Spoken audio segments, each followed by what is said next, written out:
চিকিৎসা সহযোগিতা বাড়াতে আগামী এপ্রিলে চীনের সঙ্গে সমঝোতা স্মারক সই করবে বাংলাদেশ। পররাষ্ট্র উপদেষ্টার আমন্ত্রণে ১৯ থেকে ২১ এপ্রিল ঢাকা সফর করবে একটি চীনা প্রতিনিধি দল। চীনে নিযুক্ত বাংলাদেশের রাষ্ট্রদূত জানান, চিকিৎসা খরচ কমানোর পাশাপাশি সেবা জোরদারে কাজ করবেন দুই দেশের নীতি নির্ধারকরা। চীন থেকে ফিরে আরও জানাচ্ছেন রুবায়েত হাসান। ওয়ালটন আবারও মিলিয়নিয়ার অফারে ওয়ালটন ফ্রিজ কিনে আপনিও হয়ে যেতে পারেন মিলিয়নিয়ার। দেশে স্বাস্থ্য খাতের বেহাল দশার কারণে চিকিৎসার জন্য একটা দীর্ঘ সময় প্রতিবেশী ভারতই ছিল আস্থার স্থল, কিন্তু দিল্লি এখন বাংলাদেশিদের জন্য মেডিকেল সহ সকল ধরনের ভিসা সীমিত করেছে, যার ফলে চিকিৎসা নিতে ভারতে যাওয়ার হার অনেকটাই কমেছে। এমন বাস্তবতায় বাংলাদেশের মানুষের চিকিৎসা সেবায় আগ্রহ বাড়াতে এগিয়ে এসেছে চীন। দেশটি চলতি মার্চেই রোগী ও স্বজনসহ ৩১ জনের একটি দলকে বিনামূল্যে কুনমিং প্রদেশ নিয়ে যায়। সেখানে দেখা মিলল চিকিৎসা সেবা নিতে যাওয়া বাংলাদেশিদের। তারাও জানালেন চীনা চিকিৎসা নিয়ে নতুন অভিজ্ঞতার কথা। চীনের কুনমিং অবস্থিত ফুয়াই ইউনান হাসপাতালে চলে এসব রোগীর নিবিড় চিকিৎসা। এখানে উন্নত মানের চিকিৎসা এবং ফ্রিতে চিকিৎসা হয়, এই জন্য আমরা এখানে আসছি। আশা করি এখানে ভালো চিকিৎসা হবে।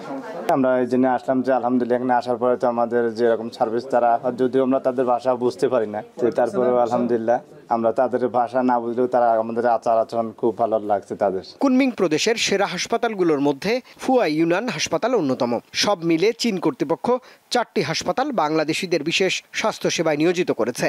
এখানকার চিকিৎসকরাও সেবা সহায়তা প্রদানে নিবেদিত প্রাণ। আমরা সর্বাধুনিক চিকিৎসা সেবা দিয়ে থাকি। আমাদের সেবায় রোগী দ্রুত সুস্থ হয়। আমাদের কার্ডিওভাস্কুলার হাসপাতালটি বেইজিংয়ের ডাক্তারদের সঙ্গে সমন্বয় করে চিকিৎসা দেয়। বলতে পারি এটি রোগীদের নিরাপদ আশ্রয়।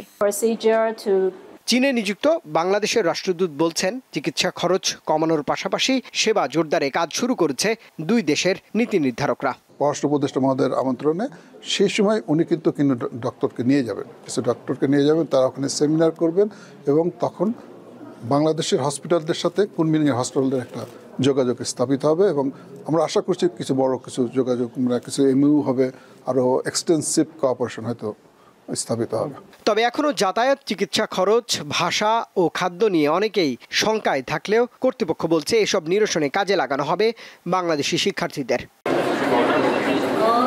চিকিৎসা সেবা নেওয়ার দ্বার খোলা ছিল আগে থেকেই, তবে কতজন বাংলাদেশি চীনে এসে স্বাস্থ্যসেবা নিত তা নিয়েও প্রশ্ন থাকতেই পারে।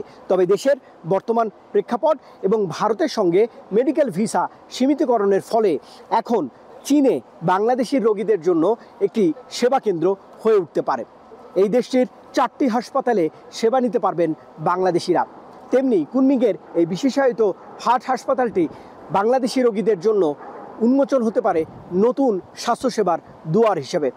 রুবায়েত হাসান, দীপ্ত সংবাদ, কুনমিং, চীন। ওয়ালটন আবারও মিলিয়নিয়ার অফারে ওয়ালটন ফ্রিজ কিনে আপনিও হয়ে যেতে পারেন মিলিয়নিয়ার।